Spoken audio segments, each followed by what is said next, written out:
প্রথমে একটু আন্তর্জাতিক অঙ্গনের দিকে একটু আপনার দৃষ্টি ফেরাতে চাই ডক্টর শফিক।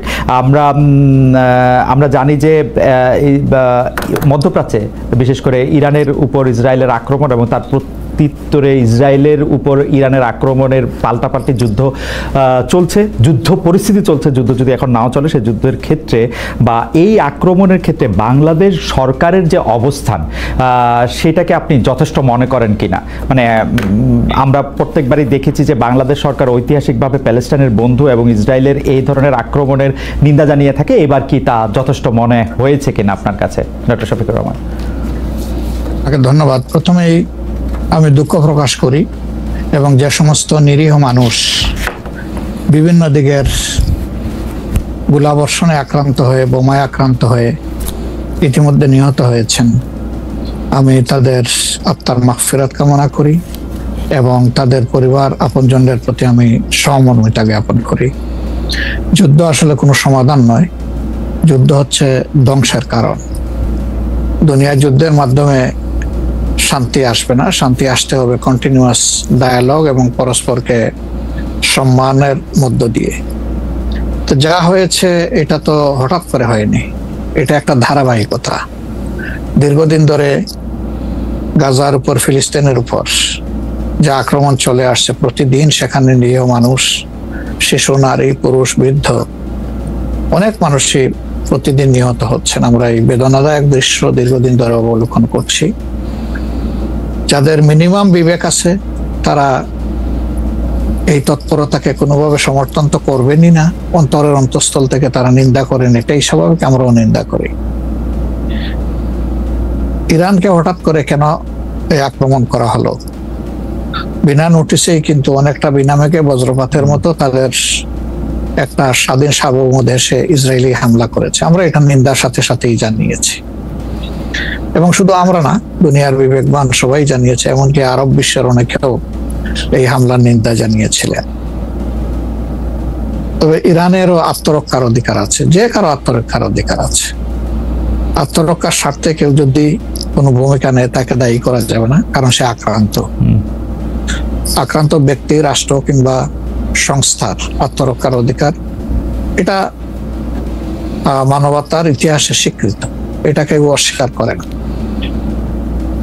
কিন্তু আমরা লক্ষ্য করেছি যে এই আক্রমণ প্রতি আক্রমণ, দুই আক্রমণেই শুধু সামরিক লক্ষ্য বস্তুতে আঘাত হানা হয়নি, বিভিন্ন ধরনের আঘাত এসেছে এবং এক পর্যায়ে আমেরিকা এখানে সম্পৃক্ত হয়ে পড়লেন। অথচ আমেরিকার জায়গা থেকে যুদ্ধ থামানোর ভূমিকা নেওয়াটাই ছিল উচিত, সেটা হয়নি, বরঞ্চ যুদ্ধে জড়ায় পড়ল আমেরিকা এবং আমেরিকাও ইসরায়েলের মতোই বরঞ্চ এর চেয়ে ভয়াবহ আক্রমণ করে বসলো ইরানের উপর। আসলে এগুলা কোনোটাইকে আমরা সমর্থন করি না। এখন আপনার প্রশ্ন হচ্ছে যে বর্তমান সরকার যেটুকু কনসার্ন ব্যক্ত করেছে এটাকে আমরা যথেষ্ট মনে করি কিনা। আসলে যথেষ্ট তো হলো যে মুসলিমের পাশে সরাসরি দাঁড়াইতে পারবে, ওটা তো আমরা কেউ পারছি না। বরঞ্চ আমরা আমাদের নৈতিক সমর্থন দিয়ে এবং অন্যায়ের বিরুদ্ধে নিন্দা অথবা প্রতিবাদ জানিয়ে আমরা আমাদের অবস্থান স্পষ্ট করতে পারি। জি, সরকার যা করেছে আশা করি আপনার এবং আমার এই আলোচনার মাধ্যমে সরকার আরো বেশি উপলব্ধি করবে যে তাদের আরো কিছু করণীয় ছিল। না মাননীয় আমির, আমরা একটি বিষয়ে একটি প্রশ্ন উঠেছে, প্রশ্নটি হচ্ছে এরকম যে 13 তারিখে পররাষ্ট্র মন্ত্রণালয় থেকে এই ইসরায়েলের ইরানের উপর আক্রমণের প্রতিবাদ জানানো হয়েছে, কিন্তু সেটি আসলে এমনকি পররাষ্ট্র মন্ত্রীর পক্ষ থেকেও সে প্রতিবাদ জানানো হয়নি, পররাষ্ট্র মন্ত্রণালয়ের পক্ষ থেকে। এর আগে আমরা দেখেছি এরকম আক্রমণের ক্ষেত্রে বাংলাদেশের সরকার বা রাষ্ট্রপ্রধান আসলে প্রতিবাদ জানান, তারা একটি বক্তব্য রাখেন বা বক্তব্য দেন। এই ক্ষেত্রে আমরা ডক্টর মোহাম্মদ ইউনূসকে একদম চুপচাপ দেখছি। ডক্টর মোহাম্মদ ইউনূস সরকারকে বলা হচ্ছে যেহেতু তারা এখন মার্কিন যুক্তরাষ্ট্র সরকারকে খেপাতে চান না, সেই জন্য তারা এই ব্যাপারে আসলে এক ধরনের ধীরচল নীতি অবলম্বন করছেন। আপনি কি বিষয়টা সেভাবে দেখেন কিনা? এটার ব্যাখ্যা তারা ভালো দিতে পারবেন, তবে এমন দৃষ্টিভঙ্গি থাকলে এটা উচিত হবে না, কারণ মানবতা যেখানেই আক্রান্ত হবে একটা স্বাধীন দেশ হিসেবে, বিবেকবান কর্তৃপক্ষ হিসেবে অবশ্যই আমাদেরকে রেসপন্স করতে হবে। এই প্রসঙ্গে আরেকটু আন্তর্জাতিক প্রশ্ন, সেটা হচ্ছে যে আরব রাষ্ট্রগুলো, বিশেষ করে অর্গানাইজেশন অফ ইসলামিক কান্ট্রিজ এবং আরব ওয়ার্ল্ড, যারা আরবের ধনী বৃষ্য, তাদের যে প্রতিক্রিয়া, সেই প্রতিক্রিয়াকে আপনি আসলে সঠিক মূল্যায়ন করেন কিনা? দুই এক কথা বললেই হবে যে আপনি কি তাদেরকে খুবই দুর্বল, খুবই দুর্বল, আপনি খুবই খুবই খুবই দুর্বল মনে করতেছেন। আমি একটু আন্তর্জাতিক রাজনীতি থেকে একটু আঞ্চলিক রাজনীতিতে আসি। অনেকেই বলে থাকেন যে বাংলাদেশে রাজনীতি করতে হলে ভারতের সাথে একটা বড় সম্পর্ক রেখে রাজনীতি করতে হবে। আপনার কাছে কি মনে হয় এই সময় ভারতের সাথে বড় সম্পর্ক কারা রাখতেছেন, এবং জামায়াতে ইসলামীর সাথে ভারতের সম্পর্ক আসলে কেমন? প্রথম কথা হলো যে রাজনীতি কার জন্য? রাজনীতি আমার মাটি এবং মানুষের জন্য। সুতরাং আমার সম্পর্কটা হবে জনগণের সাথে, আমার সম্পর্ক হবে আমার মাটির সাথে। এটা আমার 1 নম্বর প্রায়োরিটি। 1 নম্বর প্রায়োরিটিকে তার জায়গায় রেখে দুনিয়ায় যারা বন্ধু হয়ে এগিয়ে আসবেন দেশ এবং জনগণের কল্যাণে, আমরা সবাইকে আমরা স্বাগত জানাবো, অভিনন্দন জানাবো এবং বুকে ধারণ করব। কিন্তু যদি এই সম্পর্ক রাখার অর্থ এটি হয় যে কোনো রাষ্ট্রের আনুকূল্য নিয়ে অথবা রাষ্ট্রকে সন্তুষ্ট রেখে কোনো ধরনের রাজনৈতিক কর্মকাণ্ড পরিচালিত হবে, আমরা তার সম্পূর্ণ বিরোধী। ওকে, এই ক্ষেত্রে কেউ কেউ বলতেছেন যে বিএনপির সাথে ভারতের একটি সম্পর্ক দেখা যাচ্ছে, আবার কেউ কেউ উল্টোটা বলতেছেন ডক্টর মোহাম্মদ ইউনূস ভারতের সাথে সম্পাদিত শেখ হাসিনা সরকারের কোনো চুক্তি আলোর সম্মুখে আনছেন না এবং তার কোনোটি বাতিল করছেন না, কারণ ডক্টর মোহাম্মদ ইউনূস সরকারেরও ভারতের সাথে একটি নিবিড় এবং প্রবল সম্পর্ক রয়েছে। আপনি এই দুটি কিভাবে বিবেচনা করেন, যে বিএনপির সাথে কি আসলে ভারতের একটি প্যাক্ট আছে? ডক্টর মোহাম্মদ ইউনূস কি ভারতের কাছে মুখে যাই বলুন খুবই নতজানু সরকার? মানে হোয়াট ইজ আপনার বিশ্লেষণ একটু শুনতে চাই। আসলে প্রথমটা আপনি যেমনটি শুনছেন আমিও তেমন শুনতেছি, আমার কাছে এর কোনো ডকুমেন্ট নাই। আর দ্বিতীয়টা যেটা বলতেছেন ডক্টর ইউনূস সাহেবের ব্যাপারে, আমি এর কোনো আলামত দেখতে পাচ্ছি না যে উনি ভারতের কাছে নত জানু, এর কোনো আলামত আমার কাছে স্পষ্ট নয়। ভারতের সাথে আমরা ভারতকে বিভিন্ন বিষয়ে তার সাথে কনফ্লিক্টে দেখতে পাচ্ছি। ভারতের সাথে হাসিনা সরকারের সম্পাদিত চুক্তিকে তিনি সামনে আনতেছেন না, এইটা একটা অভিযোগ। আরেকটা অভিযোগ হচ্ছে ভারত একতরফাভাবে ট্রান্সশিপমেন্ট এবং স্থলবন্দর দিয়ে মাল আনা নেওয়া বাতিল করলো, এর বিপরীতে বাংলাদেশ কোনো ব্যবস্থাই নেয় নাই এখন পর্যন্ত। আসলে বাংলাদেশের নেওয়ার সেই সুযোগটাও কতটুকু আছে না আছে সেটা বিবেচনায় নিতে হবে। 2 নম্বর হচ্ছে যে ইউনূস সরকার এখন দায়িত্বে আছেন, আমি ক্ষমতায় বলবো না, এই দেশের জনগণই তাকে দায়িত্ব দিয়েছে, উনি দায়িত্বে আছেন। উনি দায়িত্বে আসার পরে এটা ঠিক যে ভারত বলেছে নির্বাচিত সরকার আসলে তারা দেশকে সহযোগিতা করবে, তা এখানে কি বার্তা দেওয়া হলো তাহলে? সুতরাং এটা কোনোভাবেই টিকে না বিষয়টা। আর এই সরকারের অনেকগুলা প্রায়োরিটি আছে। চুক্তি সম্পাদন হয়েছে 2টা মানে সরকারের মধ্যে ইতিপূর্বে। সেই সরকার নির্বাচনে তার আইনগত এবং নৈতিক বৈধতা কতটুকু ছিল সে নিয়ে হয়তো প্রশ্ন থাকতে পারে, কিন্তু 2টা সরকারের মধ্যে চুক্তি সম্পাদিত হয়েছে এবং পলিটিক্যাল গভর্নমেন্ট দুইটাই, ইন্ডিয়া পলিটিক্যাল গভর্নমেন্ট, বাংলাদেশেও পলিটিক্যাল গভর্নমেন্ট। এই ধরনের কিছু ম্যাটার আছে যেগুলো আসলে পলিটিক্যাল গভর্নমেন্টকেই রিজলভ করতে হবে। যেমন কিছুদিন আগে আপনারা মানবিক করিডোর নামে একটা বিষয়ের কথা শুনেছেন, আমরা কিন্তু A to Z বলেছি নো, এটাই সরকারের ফাংশন হওয়া উচিত। এরপরে পোর্ট হ্যান্ডলিং এর ব্যাপারেও কথা এসেছে, সেখানে আমরা বলেছি যে এইটাও এত বড় বিষয়ে সরকারের হাত দেওয়া উচিত হবে না, এই ব্যাপারে আমাদের অবস্থান স্পষ্ট।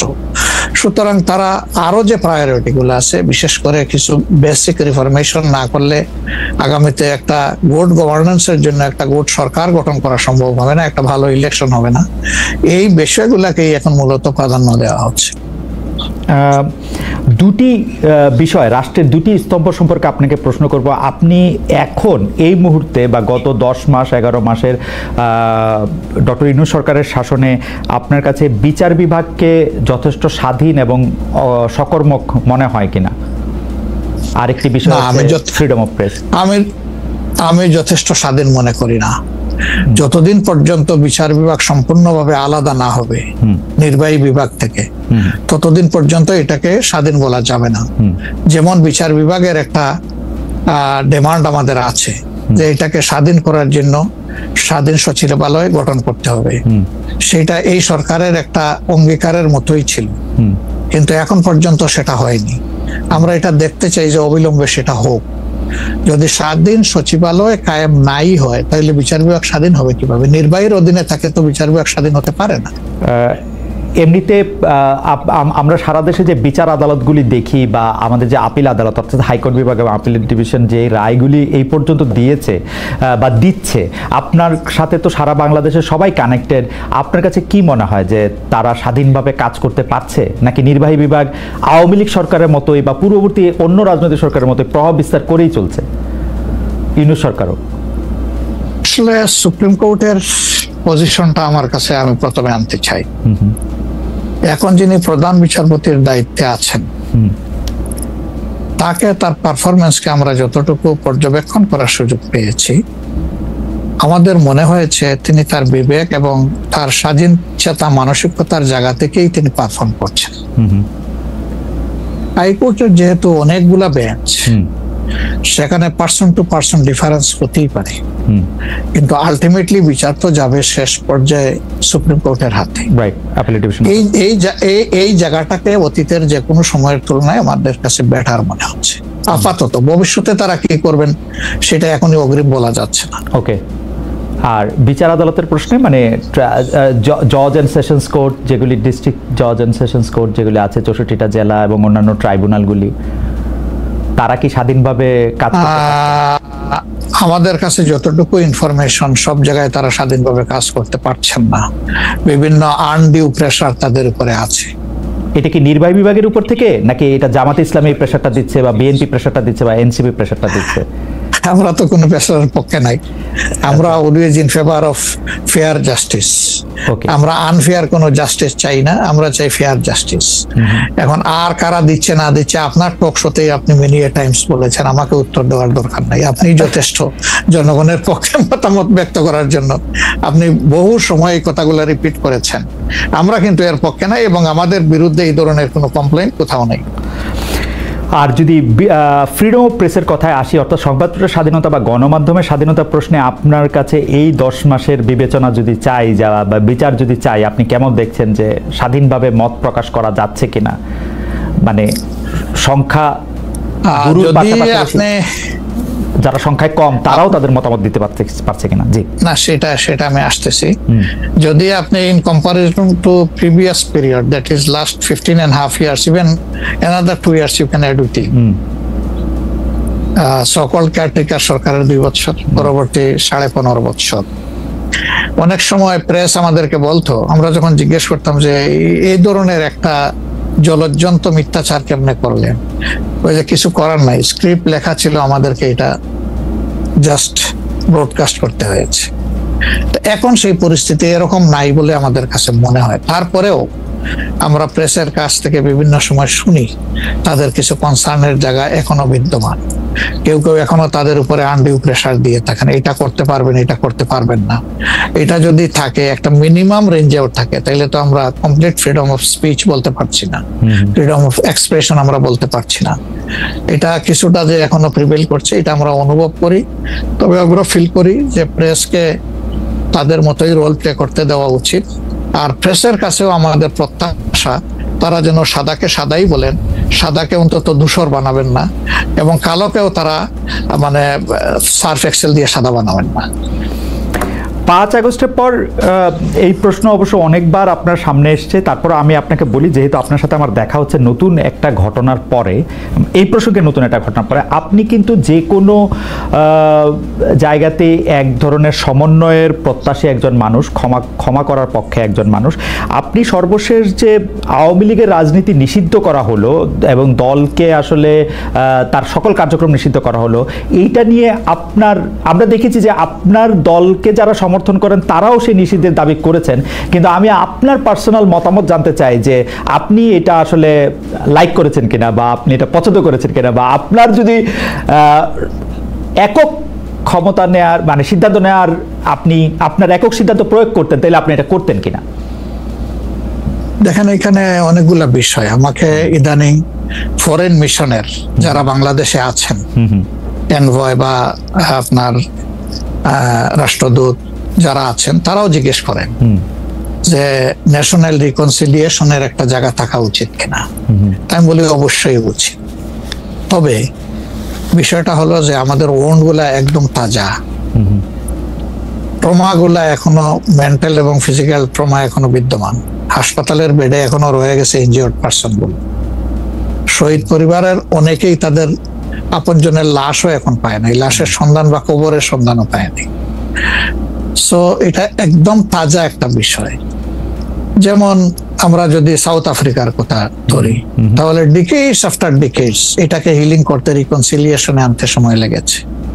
অতএব মিনিমাম একটা সময় দিতে হবে। আওয়ামী লীগের ক্ষেত্রে কি হয়েছে, তাদেরকে নিষিদ্ধ করা হয়নি, তাদের কার্যক্রমের উপরে মানে নিষেধ আরোপ করা হয়েছে, তারা ফাংশন গুলা করতে পারবেন। 15.5 বছর তো তারা সুযোগ পেয়েছিলেন। এই দেশে ফেয়ার ডেমোক্রেসি তারা চাইলে কিন্তু কালচার করতে পারতেন এবং ইতিহাসে স্মরণীয় হয়ে থাকতে পারতেন। কিন্তু আসলে আপনিও তো তাদের অনেক কর্মকাণ্ডের প্রতিবাদ করেছেন অত্যন্ত জোরালো ভাবে। আগের আপনার ঠিকানা থেকে, বর্তমান ঠিকানা থেকে, সব জায়গা থেকে আপনি যেখানে যখন ছিলেন আপনি করেছেন। কেন করলেন? এই জিনিসগুলো অ্যাকসেপ্টেবল ছিল না, এই জন্যই তো করেছে। তো তারা তো 15.5 বছর মানুষকে তাদের কোনো ডেমোক্রেটিক এবং পলিটিক্যাল রাইট দেয় নাই। জাস্টিস পাওয়ার রাইটটাও তারা স্ন্যাচ করে নিয়েছিল। এই ধরনের সবগুলা রাইটই তো কার্যত তারা কেড়ে নিয়েছিল। আপনি যদি প্রেসের কথা বলেন, এখন তো অ্যাটলিস্ট যখন তখন যাকে তাকে প্রধান উপদেষ্টাকে একটা কথা বলেছে ঢুকাই দাও, মামলা একটা দিয়ে তাকে সাথে সাথে ঢুকাই দাও, এই কাজ তো এখন হচ্ছে না। আয়নাগরের ঘটনা তো এখন একটু হইতেছে। মাননীয় আমির, একজন ইউটিউবার আছেন সাব্বির, তাকে জেলে দিয়ে দেওয়া হয়েছে প্রধান উপদেষ্টাকে কি জানি বলছে। না আমি বলতেছি সেটা, আমি বলছি যখন তখন হচ্ছে না, ঘন হচ্ছে না। 2-1টা কেস হইতেই পারে, এটা এক্সেপশন, কিন্তু আগে তো এটা ছিল প্র্যাকটিস এন্ড র্যান্ডম, এটা কিন্তু এখন হচ্ছে না। তারপরে আপনি দেখেন যে আয়নাগরের যে বিষয়টা, মানুষকে ধরে নিয়ে ঢুকাই দাও, হোয়ার অ্যাবাউট কেউ জানে না, তার ফ্যামিলি জানে না যে মানুষটা বেঁচে আছে নাকি মরেই গেছে। যদি মরে যায় তার কবর কোথায়, আদৌ জীবনে দেখবো কিনা তার কবরটা, সেটাও তো প্রশ্ন। এরকম তো ঘটনা ঘটেছে। এবং যাদেরকে আয়নাগরে নেওয়া হয়েছে তারা কিন্তু সবাই ফিরে আসেননি। তারা অনেকেই এখনো আমরা জানি না তারা কোথায় আছে, আদৌ বেঁচে আছেন কিনা। তো এগুলা তো এখন হচ্ছে না। বায়বীয় মামলা যেটা বলা হয় সরকারের পক্ষ থেকে, এখন সরকারের পক্ষ থেকে সেরকম মামলা নেই। এখন মামলা হচ্ছে পলিটিক্যাল যারা বিভিন্ন পার্টিজ আছেন তারা, সেই ক্ষেত্রে এক এক দলের এক একটা দৃষ্টিভঙ্গি। আমাদের দৃষ্টিভঙ্গি হচ্ছে যে for fair justice complaint of পুরো অ্যাট্রোসিটি করেছেন যারা এটার পারপিটেটর, তাদেরকে ডিরেক্ট যারা আছেন তাদেরকে বাদ দিয়ে আমরা কোনো মামলায় কাউকে আসামি করিনি। এই জন্য আমাদের মামলায় শত কোনো আসামি নেই। অন্যান্য সংস্থার বা দলের বা অথরিটির থাকতে পারে। তো এই জিনিসগুলোর কিছুটা হলেও ডেভেলপমেন্ট হয়েছে, কিন্তু আরো অনেক হওয়ার প্রয়োজন আছে এবং সুযোগও আছে। এই ক্ষেত্রে আমি শুধু একটা লাইন করে একটু বোঝার জন্য, যে মানে আওয়ামী লীগ নিষিদ্ধ করা হয় নাই, আওয়ামী লীগের কার্যক্রম নিষিদ্ধ করা হয়েছে, দুইটার মধ্যে তফাৎ কি আসলে? মানে তারা মানে কি করতে পারবে আর কি করতে পারবে না, মানে একজন আওয়ামী লীগ কি করতে পারবে এখন? মানে আমার একটা আন্ডারস্ট্যান্ডিং হচ্ছে আওয়ামী লীগ নিষিদ্ধ, তা আপনি বলতেছেন না দুইটার মধ্যে একটু তফাৎ আছে। তফাৎটা কি আসলে? দেখেন, নিষিদ্ধ তো আমাদেরও করা হয়েছিল, তাই না? এবং একবার না, আমাদের এই সংগঠনের জন্মের পরে দফায় দফায় আমাদেরকে নিষিদ্ধ করা হয়েছে। নিষিদ্ধ যখন কোনো সংগঠনকে করা হয় তখন এই সংগঠনের ব্যক্তিরাও বিভিন্ন ধরনের সমস্যায় পড়ে যান, এর সাথে রিলেটেড ব্যক্তিরা। এমনকি তাদের স্বাভাবিক জীবনযাত্রাটাও তাদের পক্ষে চালায় নেওয়া সম্ভব হয়। তারা যদি সমাজের কোনো ক্রিমিনাল ব্যক্তি নাও হয়ে থাকেন, তবুও তাদের উপরে সমস্যা আরোপ হয়েছে। কিন্তু যখন কার্যক্রম নিষিদ্ধ থাকবে তখন ওই পলিটিক্যাল কার্যক্রমগুলো ছাড়া বাকি জীবনের সবই তো তারা করতে পারবে, করছে তো। আচ্ছা, তারা তো এই দেশটা সবাই তো আর চলে যাননি, সবাইকে জেলেও ঢুকানো হয়নি। এইটা একটু পরিষ্কার হয়েছে। জনাব যুদ্ধপরাধের মামলায় জামাত নেতা এটিএম আজহারুল ইসলাম খালাস পাওয়ার পর আপনি একটি সংবাদ সম্মেলনে বলেছেন, জামায়াতে ইসলামী বা তার কোনো নেতাকর্মীর মাধ্যমে কেউ ক্ষতিগ্রস্ত হয়ে থাকলে তার কাছে নিঃশর্ত ক্ষমা চাই। এই ক্ষমা প্রার্থনায় কি ৭১ মুক্তিযুদ্ধের সময়টাও আছে কিনা সেটা সেদিন আপনি স্পষ্ট করেননি, আজকে এটা স্পষ্ট করবেন? মানে আপনি, অনেকেই প্রশ্ন করছেন যে জামায়াতের মাননীয় আমির ক্ষমা কিসের জন্য চাইলেন? মানে ৪৭-এর পর থেকে শুরু করে আজকে পর্যন্ত শুধু 71 না, 47-এর পর থেকে শুরু করে আজকে পর্যন্ত আমাদের দ্বারা যত মানুষ যত জায়গায় কষ্ট পেয়েছে, কেউ যদি ক্ষতিগ্রস্ত হয়ে থাকে, সেই মানুষগুলো তাদের সকলের কাছে আমি বিনা শর্তে ক্ষমা চেয়েছি। কেন ক্ষমা চেয়েছি? আমরা মানুষ, ইন্ডিভিজুয়াল মানুষ যেমন ভুল করতে পারে, মানুষের সমষ্টি একটা দলেরও বিভিন্ন ভুল সিদ্ধান্ত থাকতে পারে। কোনটা ভুল কোনটা সঠিক ইতিহাস এটা নির্ধারণ করবে। আজকে যেটাকে ভুল বলা হচ্ছে, কালকে এটাই হয়তো সবচেয়ে বড় সঠিক হিসাবে প্রমাণিত হবে। আর ইতিহাসের পালাবদলে রাজনীতিতে সবাই জিতে না, কেউ জিতে কেউ হারে। আমরা আদর্শবাদী একটা দল, আমরা বিশ্বাস করি আমরা মানুষ, ভুলের ঊর্ধ্বে নই। আমাদের দ্বারা, আমাদের সহকর্মীদের দ্বারা মানুষ বিভিন্ন ক্ষেত্রে কষ্ট পেতে পারে, ক্ষতিগ্রস্ত হতে পারে। আমি সব কিছুর জন্য কোনো শর্ত আরোপ না করেই মাপ চেয়েছি। ওকে, মানে 47 এবং থেকে মাপ চাওয়ার মধ্যে কোনো পরাজয় নাই, অবশ্যই নাই।